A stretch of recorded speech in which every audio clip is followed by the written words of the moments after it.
Let's look at some more examples of probability distributions.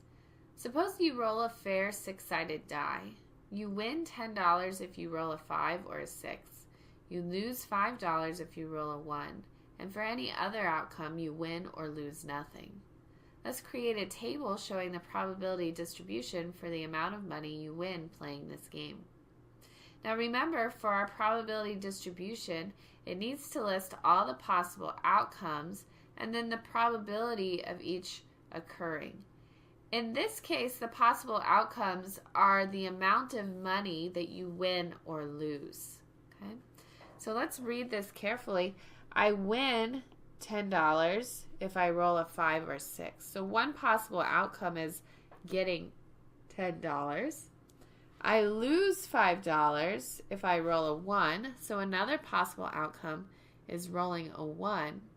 And for any other outcome on the die, I win or lose nothing.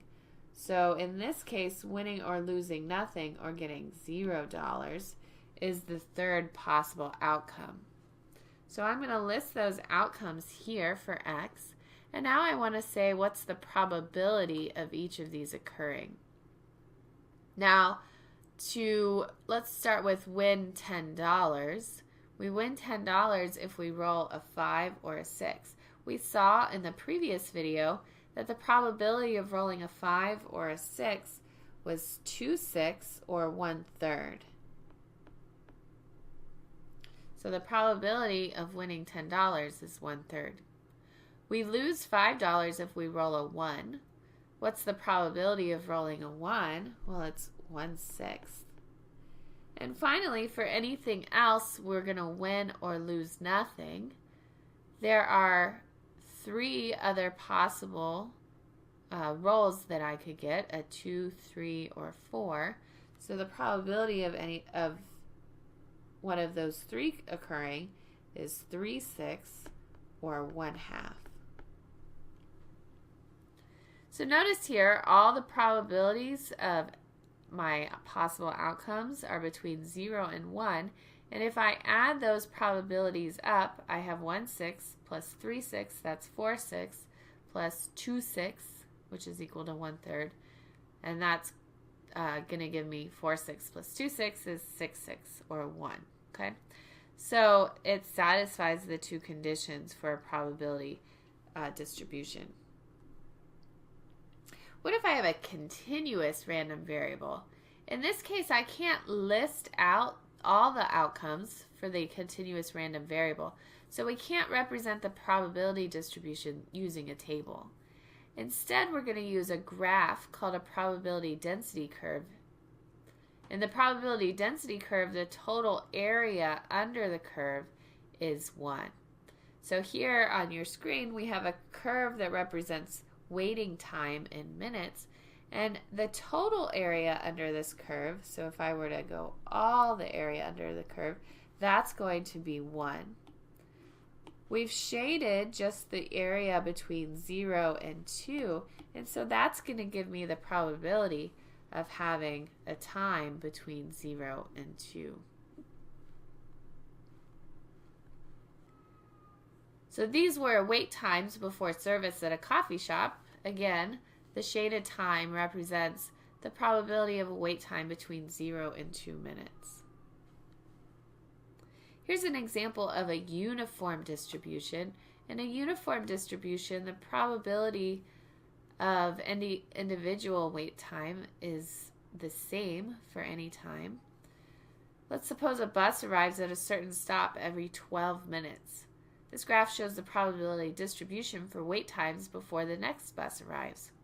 Let's use this to find the probability of a wait time between 4 and 10 minutes. Well, let's shade between 4 and 10 minutes. Now with our probability distributions here with the continuous distribution, the probability is the area under that curve. In this case, this shape is a rectangle, and so we know how to find the area of a rectangle. The area of a rectangle is just length times width. My width here, this rectangle goes from 4 to 10, so the width is 10 minus 4, or 6.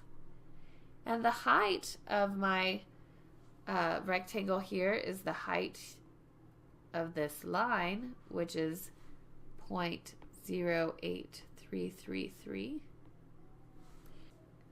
So the area is 6 times 0.08333. Then I can plug that into my calculator.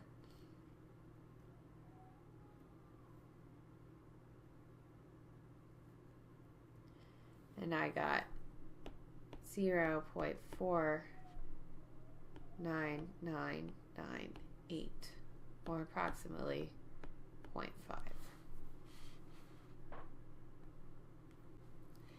In general, finding areas under curves that aren't nice geometric shapes like that rectangle is difficult, and so we need to use some type of computer-based technology.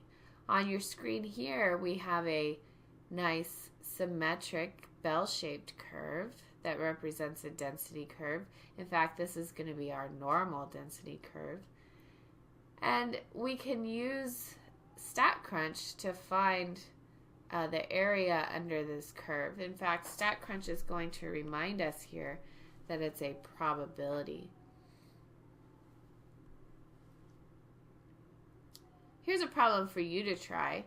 Which of the following numerical variables is discrete? The time to run a mile, the weight of a chocolate bar, the number of passengers in a car, or the length of a newborn baby? So remember, to be a discrete variable, you want to think, is this something that I could list out or count on my fingers and toes perhaps?